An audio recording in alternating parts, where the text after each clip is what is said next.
2 రోజుల కిందట తెలంగాణ ముఖ్యమంత్రి రేవంత్ రెడ్డి గారు ఒక మాట అన్నారు. నితీష్ కుమార్, ఏక్నాథ్ షిండేలకి ఎలాంటి గతి పట్టిందో ఆంధ్రప్రదేశ్ ముఖ్యమంత్రి చంద్రబాబు నాయుడు గారికి కూడా అలాంటి పరిస్థితే వస్తది. బీజేపీతో స్నేహం చేసిన ఎవ్వరూ కూడా బాగుపడ్డ చరిత్ర లేదు. ఇప్పుడు ఈయన అవసరం ఉంది కాబట్టి వాళ్ళేదో ఈయనని ఎంటర్టైన్ చేస్తూ ఉన్నట్టున్నారు. ఈయన అవసరం లేదు అనిపించగానే వాళ్ళ యాక్షన్స్ చాలా సీరియస్గా ఉంటాయి అని రేవంత్ రెడ్డి గారు అన్నారు. అండ్ ఈరోజు సిపిఐ నారాయణ గారు మరికొంత విశదీకరించి చెప్పారు. చంద్రబాబు నాయుడు గారు, పవన్ కళ్యాణ్ గారు బీజేపీతో కలిసి ప్రయాణం చేయడం పులి మీద స్వారీ లాంటిదే. రాష్ట్రంలో జగన్మోహన్ రెడ్డి గారిని ఇండివిజువల్గా ఎదుర్కొనే ధైర్యం లేక, అంటే జగన్మోహన్ రెడ్డి గారి మీద భయం, ఆ భయానికి వాళ్ళు సొల్యూషన్ను బీజేపీ రూపంలో చూస్తూ ఉన్నారు.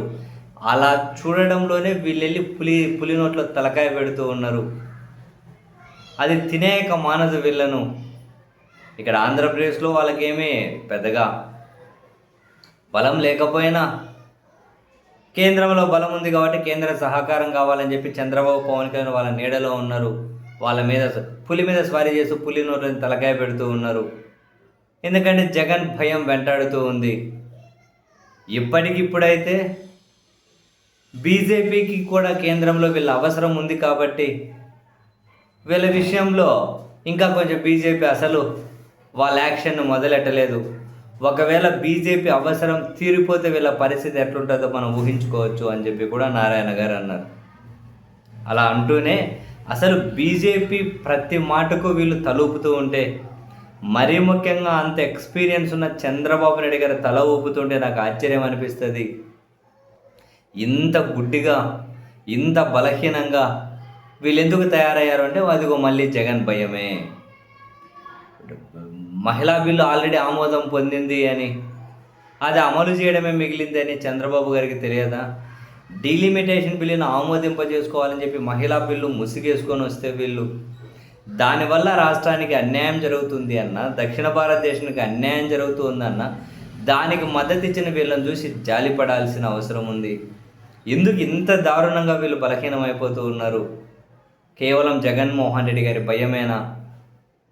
ఒకవేళ కేంద్రంలో బీజేపీ బలం గనక తగ్గితే అప్పుడు చంద్రబాబు, పవన్ కళ్యాణ్ వీళ్ళ స్టాండ్ ఏమైనా కాసింత మారుతుందేమో వాళ్ళని చూసి భయపడడంలో. కానీ ఇప్పటికైతే పూర్తిగా లొంగిపోయారు అని. బట్ చాలా చాలా క్లియర్లేండి. ఎందుకంటే బీజేపీతో జట్టు గట్టి మనుగడ సాధించడం అంత ఈజీ పని కాదు. అండ్ బీజేపీ చేసిన ప్రతి పనికి, మోదీ గారు చేసిన ప్రతి దానికి అసలు చంద్రబాబు నాయుడు గారు బహిరంగ వేదికల మీద పక్క రాష్ట్రాల్లో పొగుడుతూ ఉంటే ఏంటి ఇంత స్టెప్ డౌన్ అయిపోతున్నారు ఏంటి అయినా? ఎందుకు, ఏ భయం ఏనని ఇంతగానో వెంటాడుతుంది? మనం చాలాసార్లు మాట్లాడుకున్నాం, జగన్ భయమే వీళ్ళని కల్పించుతుంది అని. ఈరోజు నారాయణ గారు అదే చెప్పారు, జగన్ భయమే, వేరే ఆప్షన్ లేకపోయింది అని. కానీ ఎంతకాలం అదే భయమే వీళ్ళ బలహీనత? నెక్స్ట్ బీజేపీ వీళ్ళని సగం మింగేస్తే, అది తెలుగులో ఒక సామెత ఉంటుంది, ఇంకా ఆ మూడు సామెత చెప్పలేం కానీ. సో వీళ్ళ పరిస్థితి అలాగ అవ్వచ్చు. బట్ ఒకటైతే ఫ్యాక్టు, వచ్చే ఎన్నికల్లో ఎట్లా అధికారం, వచ్చే ఎన్నికలు నిలుపుకోవాలని తెలుగుదేశం, జనసేన బలంగా ఆశిస్తూ ఉన్నారు. తర్వాత ఈ ఎన్నికల్లో అయితే అధికారం నిలుపుకోవాలని. దానికోసం బీజేపీ సహకారం అంటే ఎలక్షన్ కమిషన్ సహకారం, వ్యవస్థల సహకారం అది తప్పనిసరి. ఆ తప్పనిసరి కోసమే వీళ్ళు ఆ స్థాయిలో వంగి దండాలు పెడుతూ వాళ్ళకు వంగి మరీ పొగుడుతూ ఉన్నారు. ఎంతకాలం ఈ ఎపిసోడ్ సాగుతుందో, ఆ పులి మీద వీళ్ళు స్వారీ చేసి పులి నోట్లో తలకాయ పెడుతూ ఉంటే అది ఎంతకాలం వీళ్ళను మింగేయకుండా ఉంటుందో ఇంట్రెస్టింగ్, చూడాలి.